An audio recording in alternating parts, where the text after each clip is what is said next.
তবে কি সমৃদ্ধির এই অজ্ঞান হওয়ার পিছনে অন্য কারোর ইচ্ছাকৃত কোনো? কি ভাবছো কুমার? হ্যাঁ, না, ভাবছিলাম রাজকুমারী সমৃদ্ধিকে আমি আমার কক্ষে নিয়ে যাব। সেখানে গিয়ে আমি নিজে ওর সেবা যত্ন করব।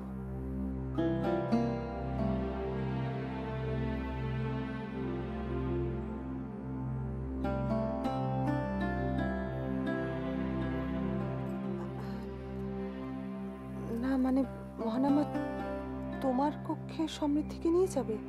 হ্যাঁ, আমি আমি কথা দিচ্ছি, রাজকুমারী কোনো অযত্ন আমি করব না।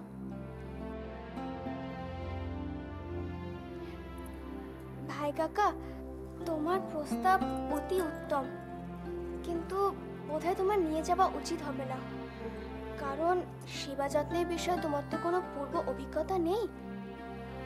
হ্যাঁ কুমার, আর তাছাড়া বিবাহের পর সমৃদ্ধির সাথে তোমার প্রথম রাত। লজ্জার কারণে যদি সমৃদ্ধি কোনো কিছু চাইতে না পারে, সেক্ষেত্রে আমার মনে হয় সমৃদ্ধির এখানে থাকাটাই উচিত হবে। আমার তো মনে হয় কুমারকে এই দায়িত্ব নিতে দেওয়া উচিত।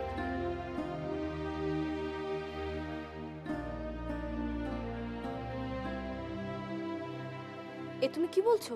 হ্যাঁ দিদি, একবার ভেবে দেখো, আজকের রাতটা ওদের জীবনে কত গুরুত্বপূর্ণ।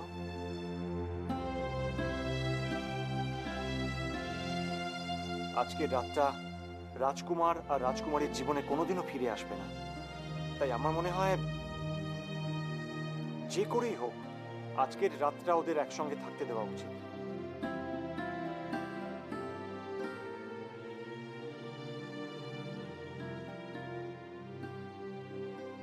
তোমরা অযথা চিন্তা করছো, তোমরা ওদের ভুলে যাচ্ছ।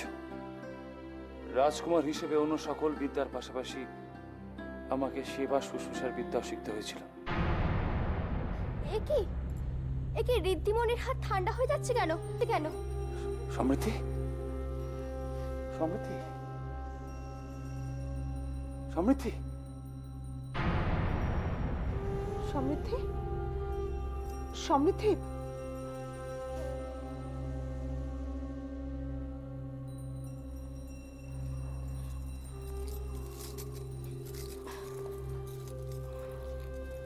কুমার, বৌরানী, স্বামীর উপস্থিতির মাহাত্ম্য দেখতেই পেলাম। আমি আমার কক্ষে ফিরে যাচ্ছি রাজিমা। গভীর রাতে যদি চিকিৎসা সংক্রান্ত কোনো প্রয়োজন হয় বা অন্য যে কোনো কারণে, আমাকে খবর দিতে যেন দ্বিধা না করা হয়। নিশ্চয়। ঋদ্ধিমণি চোখ খোলো। ঋদ্ধিমণি, রাজিমা, দেখো না ঋদ্ধিমণি চোখ খুলছে না কেন? সমৃদ্ধি, সমৃদ্ধি চোখ খোলো।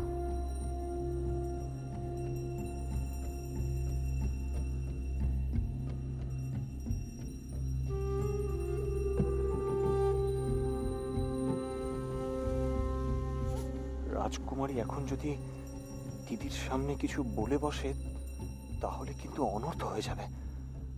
না না, তা তো হতে দেওয়া যাবে না। যে করেই হোক দিদিকে এখান থেকে সরিয়ে দিতে হবে। দিদি, দিদি, রাজকুমারীর তো জ্ঞান ফিরে এসেছে, তুমি বরং গিয়ে একটু বিশ্রাম নাও। না জয়দ্রথ, যতক্ষণ না সমৃদ্ধি পরিপূর্ণভাবে সুস্থ হচ্ছে ততক্ষণ আমি কোথাও যাব না। আমি এখানেই থাকবো।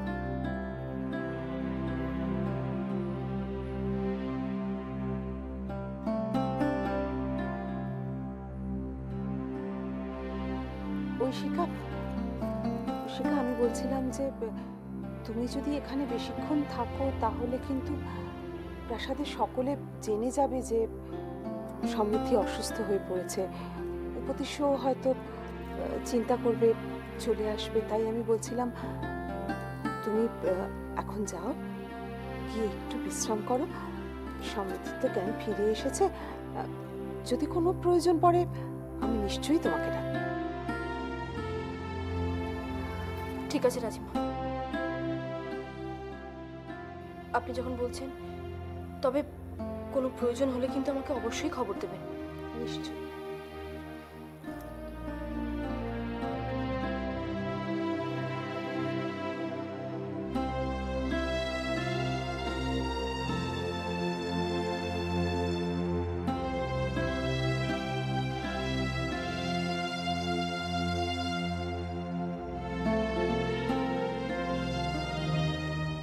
আমিও তাহলে আসি রাজিমা, প্রয়োজন হলে আমাকে ডেকে পাঠাবেন। এসো। অসম্ভব, অসম্ভব, এ আমার সঙ্গে হতে পারে না, আমার সঙ্গে হতে পারে না। জয়দ্রথ, জয়দ্রথ, তুমি তুমি এই ষড়যন্ত্রের ভুল আমি জানি, তুমি সব নষ্ট করে দিলে তুমি। জয়দ্রথ, কেন করলে, কেন করলে তুমি? কি বোকা আমি, কি বোকা। আমি কিচ্ছু বুঝতে পারিনি, কিচ্ছু বুঝতে পারিনি আমি। জয়দ্রথ, আমি তোমাকে ছাড়বো না, আমি তোমাকে কিছুতেই ছাড়বো না, আমি তোমাকে কিছুতেই ছাড়বো না। জয়দ্রথ, আমি তোমাকে কিছুতে মহানামা, মহানামা, কি হয়েছে? কেন এরকম করছো তুমি পাগলের মতো? আমার সমস্ত স্বপ্ন শেষ দিদি। কি হয়েছে বলবে তো মহানামা? আজ রাতে আমি সমৃদ্ধির সাথে নিশি যাপন করতে পারছি না। কেন? কারণ সমৃদ্ধি অসুস্থ, সে রাজিমার কোলে মাথা রেখে শুয়ে রয়েছে, আমি নিজের চোখে দেখে এসেছি। ভাই, ভাই এরকম করে না, নিজেকে সামলাও, একটু শান্ত হও তুমি। মহানামা, তুমি পুরুষ মানুষ, পুরুষ মানুষের এরকম করার শোভা পায় না। মাসুমা, ওঠো, ওঠো, ওঠো বলছি, ওঠো, ওঠো, এসো, এসো, বসবে, এসো, শান্ত হও, শান্ত হও মহানামা। এখন তুমি সুস্থ বোধ করছো তো মহানামা? এবার আমার একটা কথা বলো তো, সমৃদ্ধি কি সত্যি অসুস্থ? আমি নিজের চোখে দেখে এসেছি সে অজ্ঞান হয়ে গিয়েছিল, এরপর থেকে সন্দেহ কি করে করি? তবে তবে তবে আমার মন বলছে এর পিছনে জয়দ্রথের হাত রয়েছে, নাহলে আজকের দিনে কিভাবে সমৃদ্ধি হঠাৎ করে অসুস্থ হয়ে পড়ল? তাহলে কি সমৃদ্ধির শুভাকাঙ্ক্ষীরা আমাদের পরিকল্পনার কথা জানতে পেরে গেছে? ঠিক বুঝতে পারছি না তো ত্রিজটা, এটা হতেও পারে, নাও হতে পারে। মাসুমা, হ্যাঁ, আমি বরং নিজে একবার সমৃদ্ধির কাছে যাই, আমি ওকে দেখে আসি এবং চেষ্টা করি এখানে ডেকে আনার। দাঁড়াও ত্রিজটা, এই মুহূর্তে তুমি সমৃদ্ধির কাছে যেও না। কেন? এইমাত্র মহানামা সেখানে গিয়েছিল, আবার তুমিও যদি সেখানে যাও তাহলে তো আমাদের শত্রু শিবিরের মনে খটকা জাগবে। এতক্ষণ তারা আমাদের পরিকল্পনা ধরে ফেলতে না পারলেও এবার বুঝে ফেলবে এর মধ্যে নিশ্চয়ই কোনো গোলযোগ রয়েছে। তাই আমরা চাইছি যেন তেন প্রকারেণ সমৃদ্ধিকে এখানে নিয়ে আসতে। বুঝলাম, কিন্তু তাহলে এখন উপায়? প্রথম রাতে সমৃদ্ধি মহানামাকে উপেক্ষা করতে পেরেছে, এবার আমাদের দেখতে হবে দ্বিতীয় রাতেও যেন সে কাজ সে করতে না পারে। আগামীকাল রাতে কি হবে না হবে সেটা পরের কথা মাসুমা, কিন্তু আমি আপনাদের বলে রাখছি, আমি সমৃদ্ধিকে ছাড়বো না। যেভাবেই হোক আমি তার সঙ্গে মিশে যাপন করবই, না হলে একজন স্বামী হিসেবে, রাজকুমার হিসেবে সবার সামনে আমার সম্মানটা কি থাকবে? আমি কিন্তু তুমি তাকে জোর করতে পারো না মহানামা, এই কাজ আমাদের অত্যন্ত বুদ্ধির সাথে করতে হবে, এমন ভাবে করতে হবে যাতে স্বেচ্ছায় সমৃদ্ধি তোমার সাথে রাত্রি যাপনে সম্মত হয়। কিন্তু দিদি, তার জন্য তো আমাকে সমৃদ্ধিকে একান্তভাবে পেতে হবে, কিন্তু ওকে তো সবাই সবাই খনা, রাজিমা সবাই সবাই ঘিরে রয়েছে। তাহলে এ ব্যাপারে আমার একটা পরিকল্পনা আছে ত্রিজটা। কি মাসুমা? এখন না মহানামা, সময় আসুক ঠিক বলবো। আপনার পরিকল্পনা এবার সফল হবে তো, নাকি অন্যান্য পরিকল্পনাগুলির মতো অলীক কল্পনা হয়ে থেকে যাবে? নিশ্চয়ই সফল হবে ত্রিজটা, তবে এ ব্যাপারে তোমার সহায়তারও আমার প্রয়োজন আছে। পাবে, কথা দিলাম। শুধু তুমি নিজেকে সামলাও মহানামা। তোমার এই রাগ প্রয়োজনের সময় কাজে লাগিও, কেমন? আমি আসি ভাই, আসি। চলুন মাসুম। তুমি যাও ত্রিজটা। আগামীকাল শস্য বিতরণ অনুষ্ঠানের বিষয়ে আমার মহানামার সাথে কিছু কথা আছে।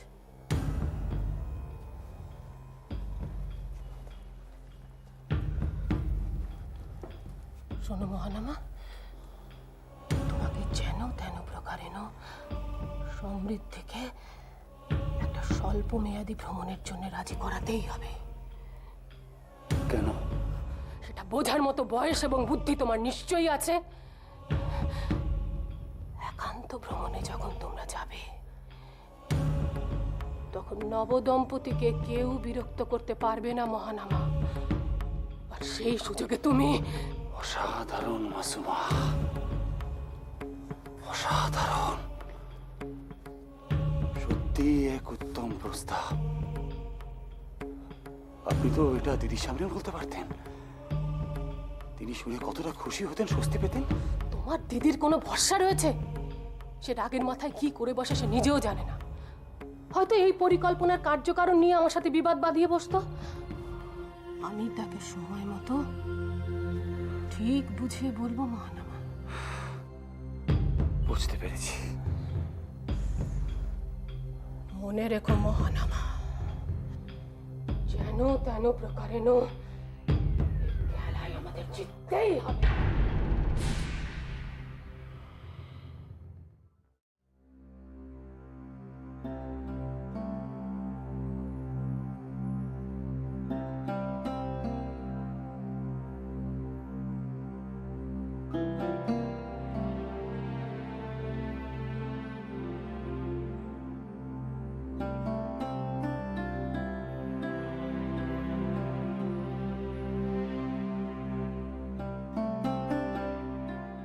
কি ব্যাপার জয়দ্রথ? রাজকুমারীর সাথে আমার কিছু কথা ছিল রাজিমা। কি কথা জয় দাদা? আমি তোমার কাছে ক্ষমা প্রার্থী বোন। কি জন্য? আমি একটা কথা মনের মধ্যে চেপে রেখেছিলাম। তোমার বিবাহের বহু পূর্বেই রাজকুমারের জন্মকুণ্ডলীর প্রতিলিপি আমার হাতে এসেছিল বোন। আমি যদি সময় মতো সেটা খনাকে দিয়ে দেখাতাম, তাহলে আজ তোমাকে এই বিপদের মুখে পড়তে হতো না।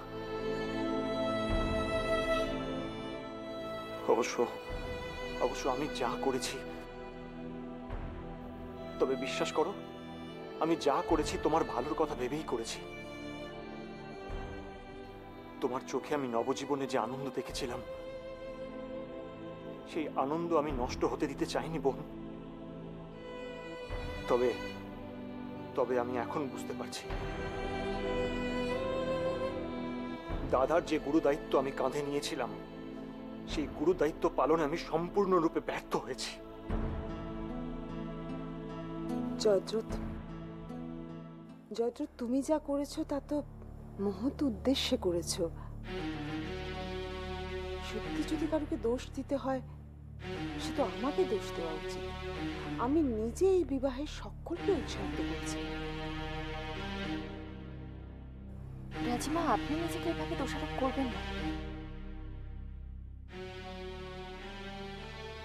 আর জয় দাদা, তুমিও নিজেকে এভাবে দোষী ভেবো না। যে যতই উৎসাহ দিক, যে যতই দায়িত্ব নিক, আসল দোষী তো সেই, যে এই বিবাহের সিদ্ধান্ত নিয়েছে। আর তাছাড়া তোমরা তো আমাকে অনেক বোঝানোর চেষ্টা করেছিলে। আমি তো তোমাদের কোনো কথা শুনতে চাই। তোমরা কেন এমন ভাবে ভেঙে পড়ছো? কেন বলো তো? আমি তো বলেছি যে যে কোনো মূল্যে আমি ঋদ্ধিমণির জীবন রক্ষা করবই করব। আর আমার কাছে একটা পরিকল্পনা রয়েছে।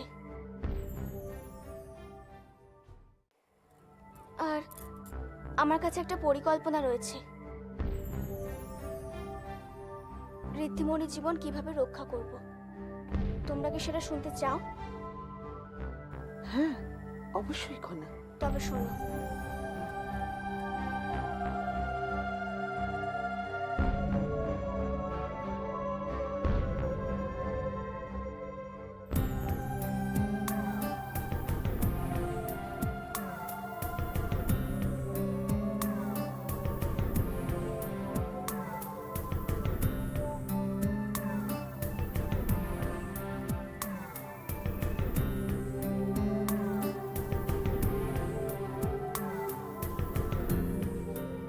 বুঝতে পেরেছো? বুঝেছি খনা। বাহ, এ তো অত্যন্ত চমৎকার পরিকল্পনা। আর তাছাড়া এর মধ্যে মধুর প্রতিশোধেরও সুযোগ রয়েছে। ঠিক বলেছ বোন। মধুর হোক বা অম্ল, প্রতিশোধ আমাদের নিতেই হবে। এমন প্রতিশোধ যা ত্রিজটা, দেবী গোদাবরী আর মহানামার সমস্ত পরিকল্পনা, সমস্ত স্বপ্ন তছনছ করে দেবে। ওরা বিপর্যস্ত হয়ে পড়বে আর ভাববে যে অন্যের ক্ষতি করার আগে একবার নিজেদের দিকটা ভেবে দেখা উচিত ছিল। কিন্তু কিন্তু কি খনা? কিন্তু ঋদ্ধিমণি কি শেষ পর্যন্ত পারবে লড়াই চালিয়ে যেতে? কারণ ভাই কাকা যে ঋদ্ধিমণির স্বামী হয়। একটু আগেই আমি ভাবছিলাম স্ত্রী হয়ে আমি আমার স্বামীর বিরুদ্ধে লড়াই করব কি করে। কিন্তু এখন বুঝতে পারছি যে স্বামীর মনে তার স্ত্রীর প্রতি কোনো ভালোবাসা নেই, যে স্বামী শুধুমাত্র তার ঘৃণ্য উদ্দেশ্য সাধনের জন্য বিবাহ করে, সেই স্বামীকে ছেড়ে দেবার অর্থ হলো নারীত্বের অপমান, তার সতীত্বের অসম্মান। আর এই অসম্মান আমি আমার প্রাণ থাকতে কিছুতেই হতে দেব না। সমৃদ্ধি, আমি তোমার এই রূপই দেখতে চাই। আর আমি আপনাদের আশীর্বাদ আর সমর্থন চাই। আমরা সব সময় তোমার পাশে আছি ঋদ্ধিমণি, সব সময়। আমরা তোমাকে কখনো হেরে যেতে দেব না। ধন্যবাদ খনা। আর একটা কথা ঋদ্ধিমণি, যা হয় তা ভালোর জন্যই হয়। হয়তো এর পিছনে নিশ্চয়ই কোনো মহৎ উদ্দেশ্য রয়েছে। অন্তত এতদিনে কাউকে পাওয়া গেল যে ভাই কাকার সাথে সামনাসামনি লড়াই করতে পারবে।